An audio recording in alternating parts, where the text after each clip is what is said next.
Hello दोस्तों, स्वागत है आपका हमारे YouTube channel learning at home में।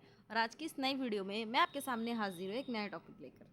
तो दोस्तों, आज के हमारी वीडियो का टॉपिक है राजनीतिक हिंसा। तो चलिए दोस्तों शुरू करते हैं और जानते हैं कि राजनीतिक हिंसा क्या होती है। आज का प्रश्न है, राजनीतिक हिंसा क्या होती है, इसके कारण बताइए। दोस्तों, राजनीतिक हिंसा वह हिंसा है जो लोगों के समूह के द्वारा अपने असंतोष को उजागर करने के लिए सरकार के विरुद्ध की जाती है। तो दोस्तों, राजनीतिक हिंसा जब लोग किसी भी राज्य में, किसी भी देश में, जब लोग सरकार के किसी निर्णय के खिलाफ, किसी फैसले के खिलाफ अपना असंतोष उजागर करना चाहते हैं तो वे राजनीतिक हिंसा का सहारा लेते हैं। और ये एक सामूहिक कार्रवाई है, यानी इसमें एक से ज़्यादा लोग शामिल होते हैं। तो लोग जब अपना असंतोष सरकार के खिलाफ उजागर करते हैं, वो भी हिंसा के माध्यम से, तो वह हिंसा राजनीतिक हिंसा कही जाती है। यह सरकार की किसी विशेष नीति के खिलाफ विरोध प्रदर्शन हो सकता है या किसी सरकार विशेष को ही सत्ता से हटाने के लिए हो सकता है। दो परिस्थितियों में अक्सर हमें ये देखने को मिलता है, जब सरकार की किसी नीति से लोग परेशान हैं, मतलब उसके विरोध में है, उन्हें वो नीति अच्छी नहीं लगी है, जो भी वो बिल लाए हैं, नई नीति उन्होंने, नई पॉलिसी उन्होंने इंट्रोड्यूस किया है, वो लोगों को अच्छी नहीं लगी। या तो लोग उसके विरोध में प्रदर्शन करेंगे, या फिर जब वो सरकार से ही पूरी तरह से नाराज़ हो गए हैं, असंतुष्ट हो गए हैं और वे सरकार को ही उस सत्ता से हटाना चाहते हैं, तो उसके लिए वे राजनीतिक हिंसा का सहारा लेते हैं। राजनीतिक हिंसा जो है वो दंगे फसाद या व्यापक प्रदर्शनों से हो सकती है। राजनीतिक हिंसा में हम देखते हैं दंगा फसाद, ये हमें देखने को मिलता है, या फिर बहुत उग्र प्रदर्शन। कभी कभी राज्य भी जो है वो इस शक्ति का प्रयोग करता है अपने आदेशों का पालन कराने के लिए। जैसे आप देखते हैं कि अगर लोग आंदोलन कर रहे हैं, बहुत दिन हो गए और जनता, सरकार अब गुस्सा हो रही है, तो सरकार क्या करती है, पुलिस वाले भेजती है और डंडे मार मार के लोगों को वहाँ से उठा देते हैं। तो इस तरह राजनीतिक हिंसा का प्रयोग जो है वो सरकार के द्वारा भी किया जाता है और लोगों के द्वारा भी किया जाता है। अब देखिए ना दोस्तों, राजनीतिक हिंसा के कुछ कारण। पहला है नीति के खिलाफ आक्रोश। कोई नीति आई है, लोगों को अच्छी नहीं लगी है, लोगों के हितों के खिलाफ जा रही है, तो उस नीति के खिलाफ यदि उनके अंदर आक्रोश, गुस्सा होगा तो वे राजनीतिक हिंसा का सहारा लेंगे। दूसरा है विचारधारा। यदि विचारधाराओं में फ़र्क है, वो किसी और विचारधारा को मानते हैं और सरकार उन पर कोई और विचारधारा थोप रही है, तो उस कारण भी राजनीतिक हिंसा होगी। तीसरा है धार्मिक व नृ जातीय संघर्ष। धार्मिक और नृ जातीय संघर्ष, हमने पहले भी इसके बारे में पढ़ा है।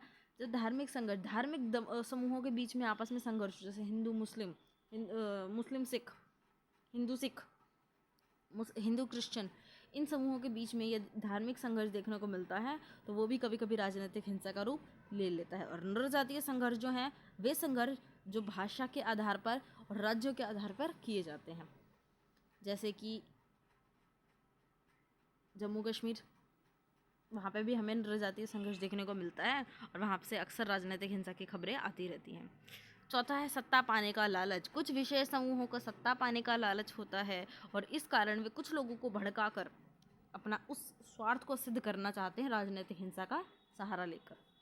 अगला है आर्थिक समस्याएं, जैसे महंगाई, बेरोजगारी आदि। कभी कभी क्या होता है दोस्तों, सरकार सोई रहती है, सरकार ध्यान नहीं देती है लोगों की समस्याओं पर, महंगाई बेरोजगारी बढ़ती जाती है और उन आर्थिक समस्याओं से तंग आकर एक दिन आम आदमी खड़ा हो जाता है और फिर वो हिंसा का उपयोग करता है ताकि इन समस्याओं से वो निकल सके और सरकार का ध्यान अपनी ओर खींच सके। अगला है निकटवर्ती राज्यों से समर्थन। देखिए, जम्मू कश्मीर राज्य में हमें राजनीतिक हिंसा खूब देखने को मिलती है, क्योंकि वहाँ पाकिस्तान के द्वारा उसे समर्थन दिया जाता है। पाकिस्तान के द्वारा, हम कहते हैं ना टेरर फंडिंग की जाती है, वो वही चीज़ है, पाकिस्तान के द्वारा समर्थन दिया जाता है।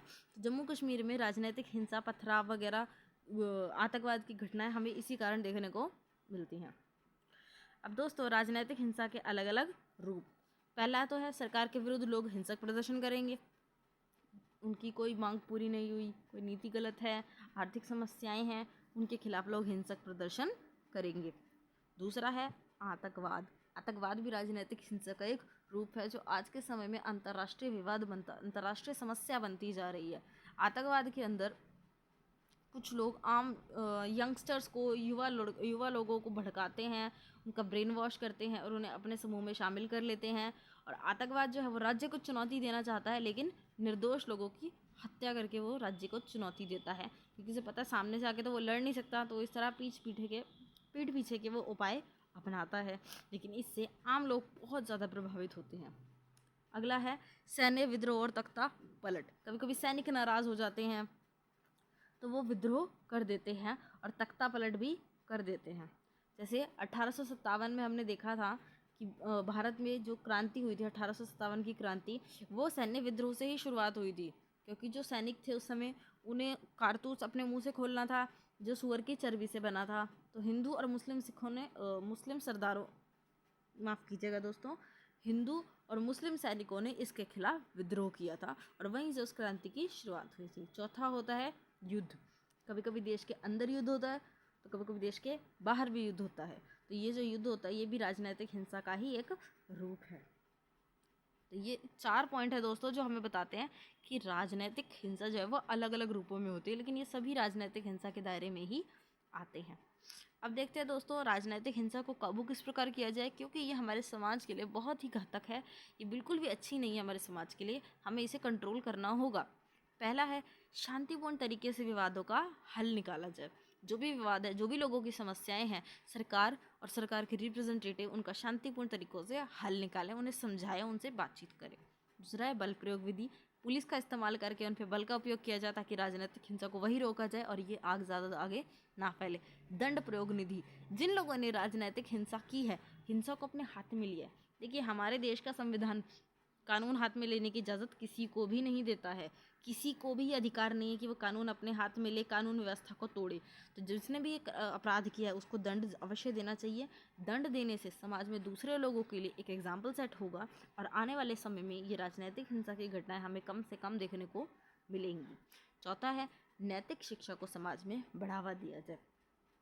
हमारे जो बच्चे हैं उन्हें हमें छोटी उम्र से सिखाया जाए कि किस तरह हिंसा जो है वो बुरी है और अहिंसा के मार्ग पे हम सबको चलना चाहिए, कि अहिंसा से हम सबका भला होगा, हम सबका विकास होगा।